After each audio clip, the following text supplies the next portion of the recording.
for Daryl Tuffy, who will open up this third one-dayer. Gilchrist on strike. And Gilchrist on the move straight away. 4 to start this game.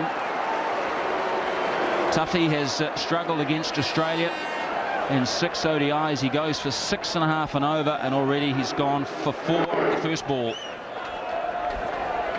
No ball as well. So not the start Tuffy wanted. And Gilchrist not as aggressive as we'd see him normally play that stroke, but he comes into this match not getting any runs under his belt in the initial 2 one-dayers. Be a little nervous. And another no ball there from Tuffy, so straight away you just wonder whether he's just a little bit too tense. He's under the pump a little bit. The selectors will want to see more. The coach wants to see more.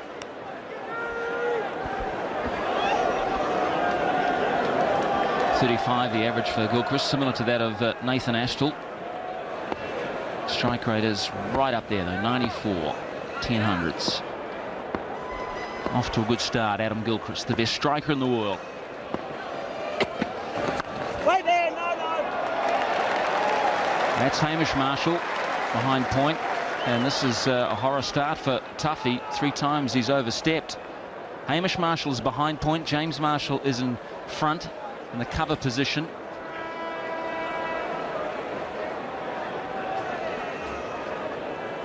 Two slips and 3 on the offside, saving 1.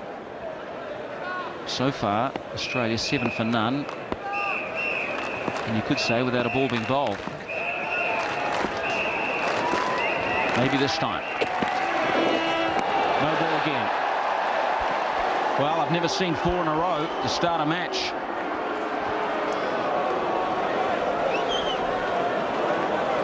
It would have been a wide if it wasn't a no ball, so it still would have been an extra one for Tuffy. He's turning this first over into a long one. He now, if he's bowling legitimate deliveries from this point on, he's going to be bowling a 10-ball over to start with. Australia 8 runs, and that's a very good start for them, with only 1 scoring stroke.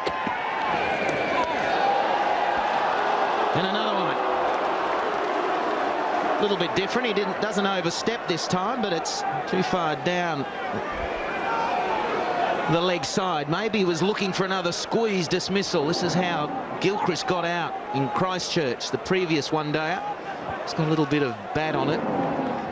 There's no doubt, Slats, that when you bowl 4 no balls, that your mindset all of a sudden shifts from the other end of the pitch to where you're putting your foot, and therefore you're losing your focus on your accuracy. And another wide there. He's clearly worried about his front foot. This is, well, that's what you've got to do when you're the skipper.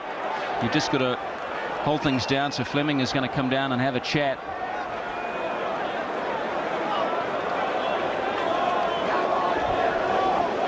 Well, that should be over. That's 6 deliveries gone. So now, if Tuffy is able to bowl his 10 overs, he's actually bowled 11. That's without any more extras. I think that there's going to be a couple of wides in there, maybe another no ball, but it's a shaky start from Tuffy.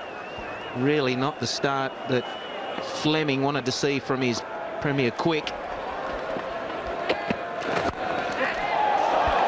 Another good stroke.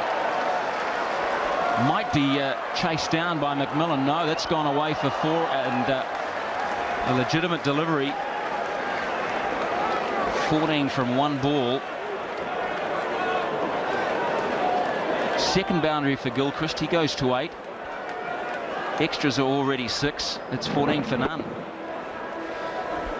It's a tough ground, isn't it? That was a miss-hit from Gilchrist. These short boundaries really didn't get hold of that, and the bat was slicing, and it still ran away for 4. Only just got there.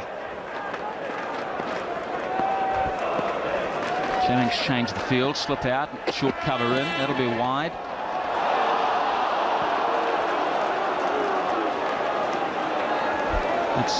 It's not a pleasant feeling, and everyone goes through it in their careers, where whether it be as a batsman, a bowler, or a wicketkeeper, even in the field, just the mind starts to betray you.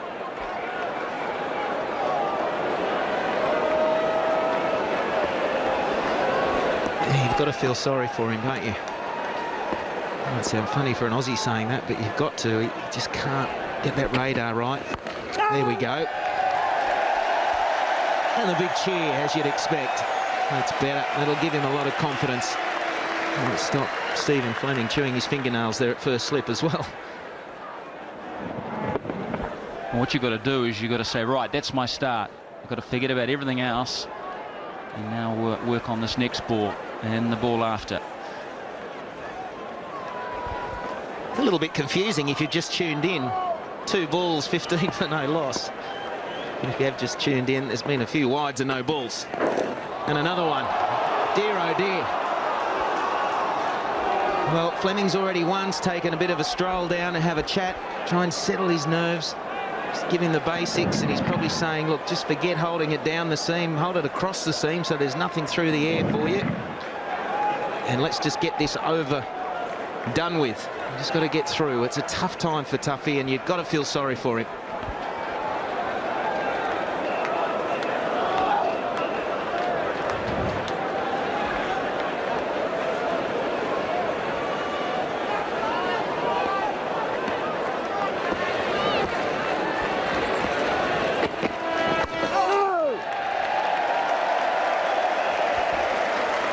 A little bit difficult for Gilchrist at the moment as well, because as an opening batsman you want to...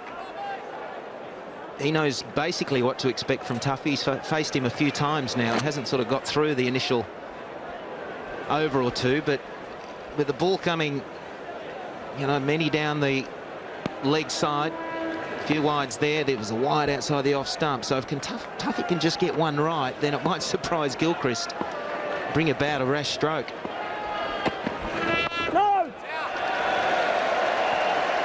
It'll be very difficult at times facing a bowler that's all over the shop. A guy like Shoaib Akhtar can be extremely difficult to face at times. Different to Tuffy because he bowls probably 15k quicker, but he's at certain days he's all over the place, and then when he gets it right, you're not really expecting it to be on line and a good length. So Tuffy can make the most of these extra deliveries he has to bowl, and there's a few of them.